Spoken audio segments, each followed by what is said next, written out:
Bismillahirrahmanirrahim.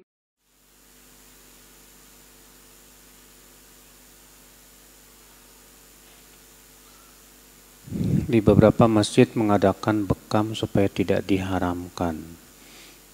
Karena bekam atau fastu di dalam masjid yang bertarif hukumnya haram. Lalu mereka menyebutnya sebagai bekam sukarela, sosial, sebagai infak, sebagai hadiah. Pertama, Pak,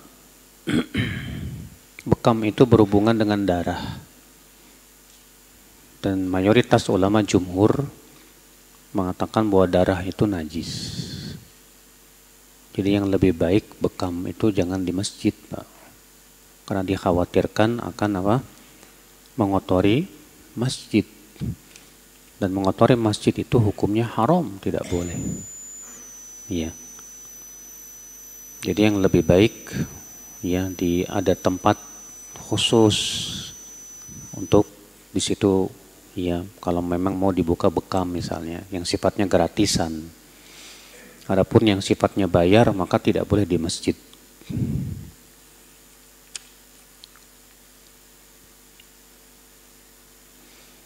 Setiap kali kajian sering disampaikan pendapat ulama, jumhur ulama, mayoritas ulama.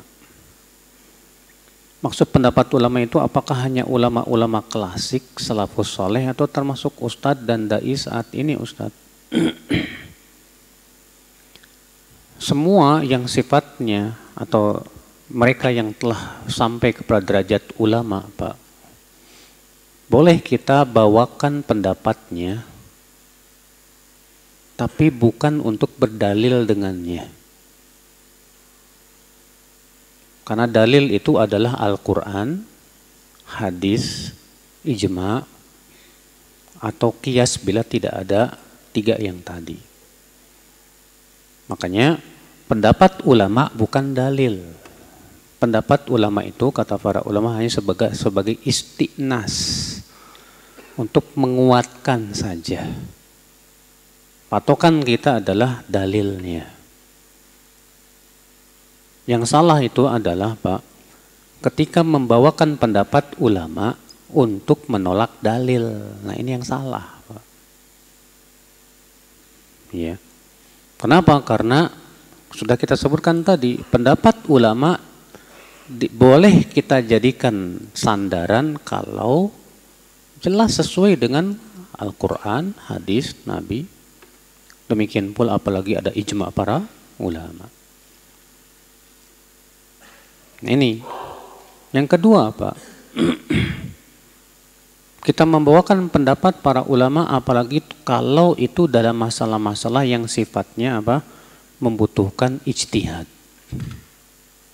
Sementara kita bukan sebagai ahli ijtihad.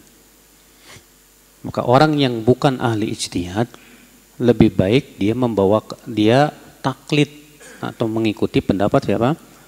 Ulama yang berilmu tentunya.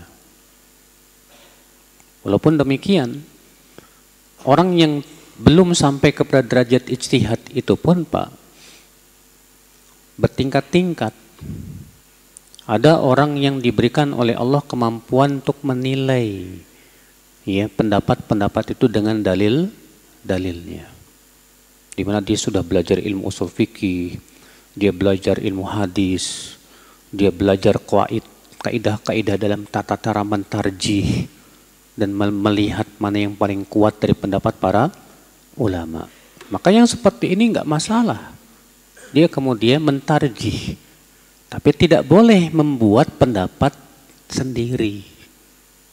Misalnya, ya, kalau terjadi perselisihan para ulama menjadi dua pendapat. Tahu-tahu dia bikin pendapat yang ketiga. Enggak ada satupun yang pendapat ini enggak boleh. Dia hanya mentarjih hanya salah satu dari pendapat saja. Iya. Jumhur ulama atau mayoritas ulama apa ada jumlah tertentu, Ustadz? Mayoritas itu disebut mayoritas karena lebih banyak jumlahnya. misalnya dari madhab yang 4. Ya, seringnya yang jadi rujukan madhab 4 ini, Pak. Kalau dari 4 madhab ini, 3 madhab pendapatnya begini, 1 madhab beda sendiri. Maka 3 ini sebut apa? Jumhur. Contoh misalnya dalam masalah, apakah orang yang meninggalkan sholat karena malas, kafir atau tidak? 3 madhab, Imam Syafi'i, Abu Hanifah, Maliki mengatakan belum kafir. 1 madhab, Imam Ahmad mengatakan apa? Kafir. Berarti kita katakan jumhur atau mayoritas ulama ya mengatakan dia tidak kafir. Tapi apakah mayoritas itu hujjah, dalil? Bukan. Tetap dalil itu Al-Quran, hadis, ijma, ya, qiyas, kalau memang ternyata tidak ada yang 3 tadi. Ini saudaraku sekalian. Sebab kalau dikatakan jumhur itu pasti benar, belum tentu juga, Pak.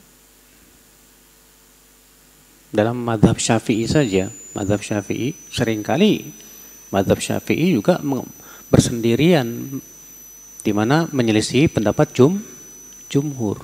Contoh saja tentang masalah mengeraskan Bismillahirrahmanirrahim ya sebagai seorang imam membaca Al-Fatihah. Bismillahirrahmanirrahim. Alhamdulillahirabbil alamin. Siapa pendapat yang mengatakan wajib dikeraskan? Mazhab Syafi'i. Kalau jumhur tidak.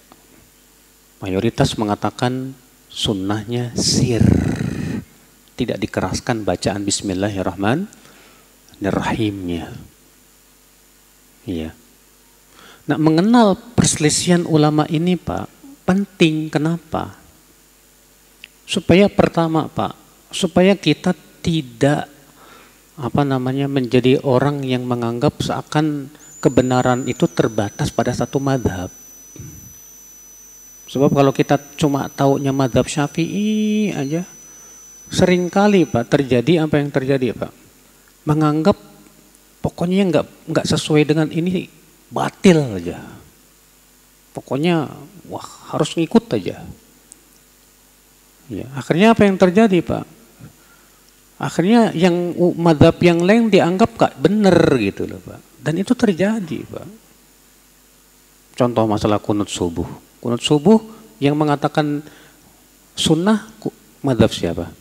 Syafi'i saja. Adapun 3 madhab yang lain mengatakan apa? Tidak sunnah. Bahkan Abu Hanifah mengatakan bid'ah. Tapi di masyarakat, karena memang sudah terbiasa dengan kunut subuh, Pak, akhirnya menganggap siapa yang nggak kunut subuh, nah ini Wahabi nih. Ya. Nah ini, Pak, permasalahannya.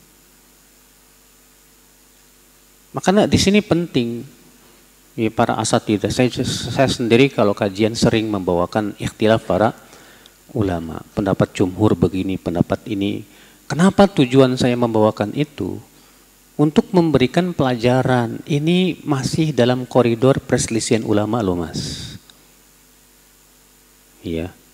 Jangan sampai perselisihan seperti ini menyebabkan kita saling pukul memukul. Jangan sampai perselisihan yang seperti ini menyebabkan kita saling memaksakan pendapat.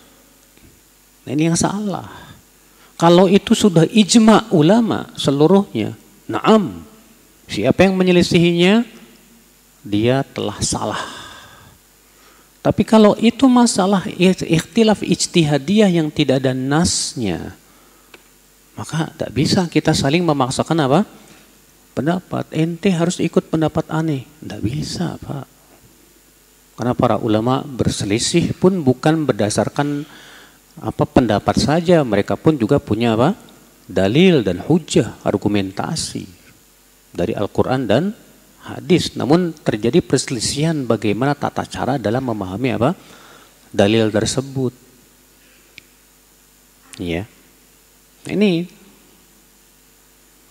yang ada adalah terkadang di masyarakat kita ini Pak, karena belajarnya baru satu madhab, maaf aja ya, baru belajar satu madhab, akhirnya menganggap bahwa kebenaran itu hanya ada dalam satu madhab itu. Sehingga ketika ada orang membawakan madhab yang lain, gitu. Udah gitu ada banyak kiai mengatakan nggak boleh banyak-banyak madhab, satu aja madhab. Terus dikemanain 4 madhab ini? Semua juga ulama kan? Emang ulama Imam Syafi'i saja? Imam Malik bukan ulama, Imam Ahmad bukan ulama. Kebenaran kan tidak terbatas pada satu apa? Madhab Pak, tidak. Dan mereka yang mewajibkan satu madhab sendiri sering diselisih Pak. Contoh misalnya, antum lihat ya, mereka kalau habis sholat dikirnya keras-keras. Padahal dikir keras-keras itu bukan madhab Syafi'i, itu madhab Hambali. Madhab Syafi'i adalah dikirnya disirkan ketika setelah selesai sholat.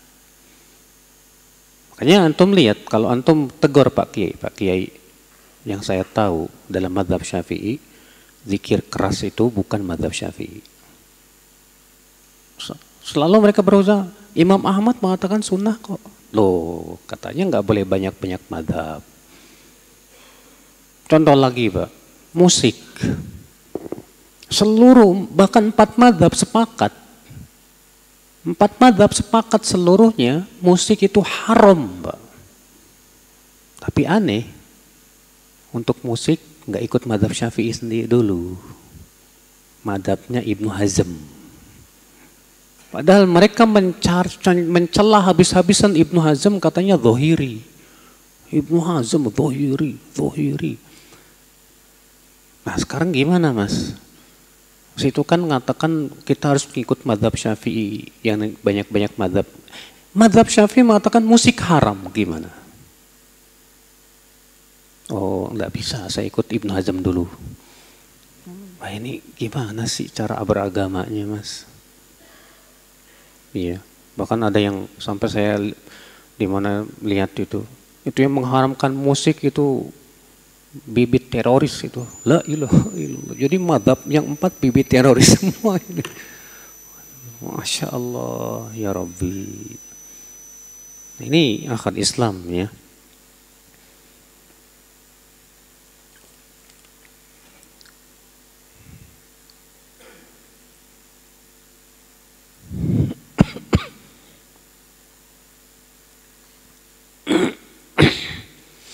Bagaimana hukum pengalihan kuasa?